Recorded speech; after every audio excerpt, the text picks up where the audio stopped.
Assalamualaikum warahmatullahi wabarakatuh. Baik, adik-adik, ketemu lagi di channel YouTube Kunci Jawaban. Kali ini kakak akan bahas kunci jawaban tema 3 kelas 6 SD halaman 107 sampai 111 pada buku tema adik-adik subtema 2 pembelajaran 6. Jadi ini pembelajaran terakhir di subtema 2. Selanjutnya kita akan melangkah di subtema 3. Tapi sebelum itu jangan lupa like and subscribe channel YouTube Kunci Jawaban, nyalakan loncengnya dan share sebanyak-banyaknya. Bagi yang belum subscribe silahkan tekan tombol subscribe agar adik-adik tidak ketinggalan kunci jawaban terbaru. Baik adik-adik, langsung saja kita simak kunci jawaban dari halaman 107. Ini dia.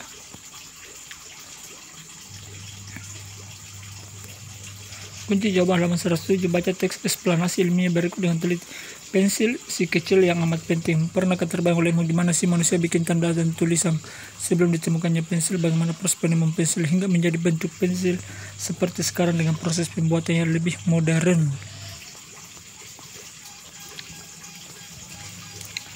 Zaman dulu manusia menggambar dan menulis dengan menggoreskan ujung pisau ke batang pohon. Lalu pada masa Romawi kuno, sebilah logam tipis dipakai untuk membuat goresan pada batu dan lembar daun papirus. Perkembangan pensil dimulai sejak ditemukannya grafit pada tahun 1564 di Bordeaux, Inggris. Grafit ditemukan sebagai material yang dapat meninggalkan tanda hitam yang cukup pekat, namun terbukti lunik dan gampang patah. Untuk itu grafit membutuhkan tangkai pemegang. Pada mulanya grafit hanya dibungkus oleh tali yang dibuat dari kulit domba. Terus ditemukan cara memasukkan grafit di antara dua bilah kayu yang dilubangi. Ketika itulah mulai dikenal alat tulis yang dinamakan pensil. Pensil mulai dibikin secara massal pada tahun 1622 di Nuremberg, Jerman. Selanjutnya mulai abad 19 Faber-Castell, Lyra, Staedtler, dan perusahaan-perusahaan lain mengembangkan pensil buat alat tulis secara pesat. Pada zaman modern pensil dibuat dengan hancurkan grafit murni sama tanah liat hingga berbentuk bubuk. Kemudian campuran yang dicetak menjadi bentuk tipis panjang dan dilapisi dengan kayu. Jadilah pensil dengan bentuk yang kita kenal saat ini. Pensil menjadi benda yang penting banget hingga saat ini. Kalau nggak ada pensil kita bakal kesulitan waktu lagi belajar. Kita juga nggak bisa bikin karya tulis seperti cerita pendek, puisi, dan tulisan lainnya. Temukan informasi penting pada teks eksplanasi ilmiah tentang penemuan pensil tersebut. Temukan jawabanmu pada diagram berikut sesuai dengan urutan paragrafnya. Paragraf 1, topik masalah. Pertanyaan mengenai penemuan dan perkembangan pensil. Ini dia. Silahkan dicatat adik-adik. Ini dia jawabannya.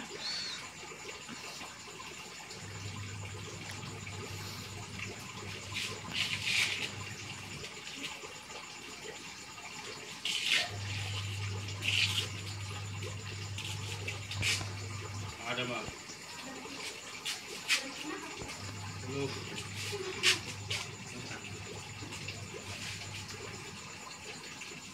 Kenapa di sini dia? Paragraf 2, deret penjelas.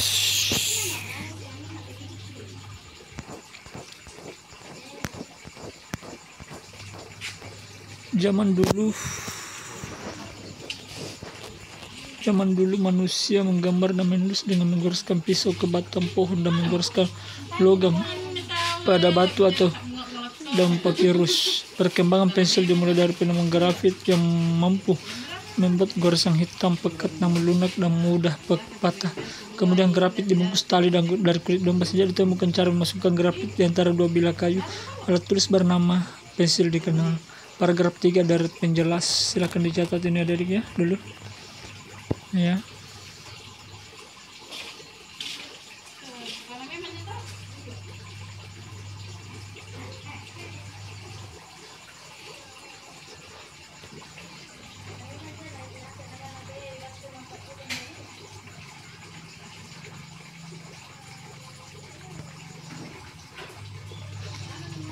Deret penjelas.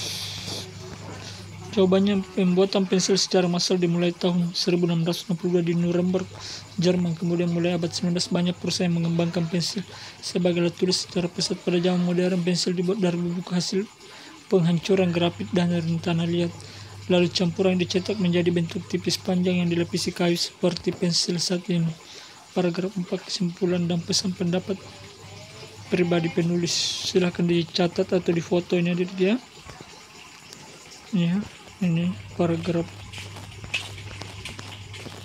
3 dari penjelas ini, silakan dicatat. Oke, kalau sudah di screenshot atau dicatat, lanjut ke paragraf 4 kesimpulan. Ini dia adik-adik, silakan dicatat. Pensil menjadi benda penting karena tanpa pensil kita akan kesulitan belajar, akan kesulitan. Double ini akan kesulitan saja, hapus saja ini, akan kesulitan belajar dan tidak bisa menemukan karya tulis. Silakan dicatat adik-adik. Kunci jawaban halaman 108. Tuliskan semua kata bercetak miring tersebut untuk pembelajaran berikutnya. Jawab, gimana sih bikin modern zaman dipakai gampang? Ini jawabannya. Kunci jawaban halaman 108, semua kotak bercetak miring pada pembelajaran berikutnya. Gimana sih bikin modern zaman dipakai gampang, terus dibikin mengembangkan buat hancurkan sama banget, kalau nggak ada bakal waktu lagi nggak bisa bikin. Kunci jawaban halaman 909, 10 dan 11. Kewajiban dan tanggung jawab. Ani adalah putra dari Bapak Ibu Yakub yang bersebuah di sekolah yang cukup terkenal. Biasanya Pak Yakub menulis sebuah buku sekolah ini, buku-buku seragam sekolahnya. Bu Yakub selalu membeli makanan untuk di sekolah ini, sangat bersyukur dan perhatian ayah dan ibunya. Maksudnya ayah dan ibu. Ya, Ani juga rajin sekolah ini, rajin belajar dan mengerjakan tugas sekolah tanpa perlu diingatkan. Kemudian Ani naik kelas dengan nilai memuaskan. Bapak dan Ibu Yakub sangat bangga dengan Ani mendapat pendidikan, mendapat asupan makanan, mendapat perhatian. Dampak jika tidak bertanggung jawab pada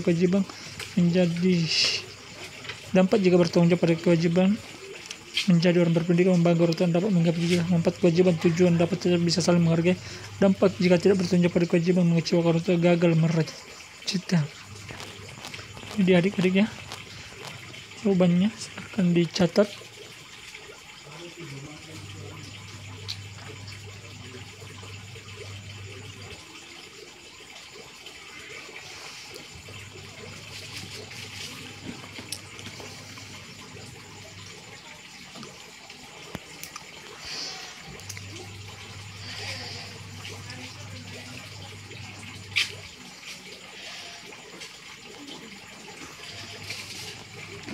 Empat, kewajiban ini dia. Tempat jika tidak bertanggung jawab, ini dia. Sebutkan kewajiban Ani dalam cerita di atas: belajar, mengerjakan tugas, dan rajin sekolah. Apakah Ani telah menjalankan kewajiban? Jelaskan dan berikan contoh. Sudah, Ani melaksanakan kewajibannya seperti belajar, rajin sekolah, hingga selalu naik kelas dengan nilai yang memuaskan. Dia, apa manfaat kewajiban tersebut bagi masa depan Ani? Jawabannya, ia akan menjadi orang yang berpendidikan dan tumbuh sehat, sehingga nantinya dapat mencapai cita-cita. Ini dia jawabannya adik-adik. Buat kewajiban tersebut bagi masa depan Ani. Apakah Ani telah bertanggung jawab terhadap kewajiban yang telah ia dapatkan? Jelaskan dan berikan contoh. Jawab, ayah Ani selalu mematuhi nasihat orang tua dan menjalankan perintahnya. Contohnya Ani rajin sekolah, rajin belajar dan mengerjakan tugas. Tapi Desi tidak. Apa yang terjadi jika Ani tidak bertanggung jawab terhadap kewajibannya? Jelaskan dan berikan contoh. Orang tuanya akan kecewa. Contoh, Ani tidak dapat menggapai cita-cita dan prestasinya kurang. Maaf adik-adik ya. Prestasinya kurang. Bagaimana dengan dirimu sendiri? Apakah kamu telah bertanggung jawab terhadap kewajibanmu? Nah, sekarang saatnya untuk merenung dan memperbaiki diri. Tulislah pengalaman dirimu dalam menjalankan kewajiban, baik di rumah maupun di sekolah. Tulis dalam diagram berikut. Jawaban disesuaikan dengan pengalaman dan pendapat masing-masing siswa. Jadi, silakan cerita adik-adik ya pengalamannya sesuai yang adik-adik alami. Bagaimana? Apakah sudah bertanggung jawab terhadap kewajibannya, misalnya belajar, rajin belajar dan membantu orang tua juga. Ayo renungkan, kita patut berterima kasih kepada para penemu. Mereka diberi akal dan potensi oleh Tuhan sehingga mereka dapat menemukan berbagai benda dan alat yang bermanfaat bagi umat manusia. Merupakan hal yang mulia jika kita menemukan sesuatu yang memberi manfaat bagi banyak orang. Kerjasama dengan orang tua, diskusikanlah tulisan hasil perenungan sikap dirimu tentang tanggung jawab melaksanakan kewajiban di rumah. Mintalah saran dari orang tua mengenai sikap dirimu selama ini. Diskusikan manfaatnya jika kamu selalu bertanggung jawab terhadap kewajiban yang kamu miliki. Diskusikan akibatnya jika kamu tidak bertanggung jawab terhadap kewajiban yang kamu miliki. Baik adik-adik, demikianlah kunci jawaban dari halaman 107, 108, 109, 110, dan 111 pada buku tema subtema 2 pembelajaran 6. Kunci jawaban tema 3 kelas 6 SD. Semoga bermanfaat. Tetap semangat belajar adik-adik dan jaga kesehatan. Jangan lupa like and subscribe channel YouTube Kunci Jawaban. Nyalakan loncengnya dan share sebanyak-banyaknya agar adik-adik tidak ketinggalan kunci jawaban terbaru. Dan apabila ada yang ditanyakan silahkan tulis di kolom komentar. Nanti kakak bantu jawabnya. Oke adik-adik, sekian dan terima kasih. Wassalamualaikum warahmatullahi wabarakatuh.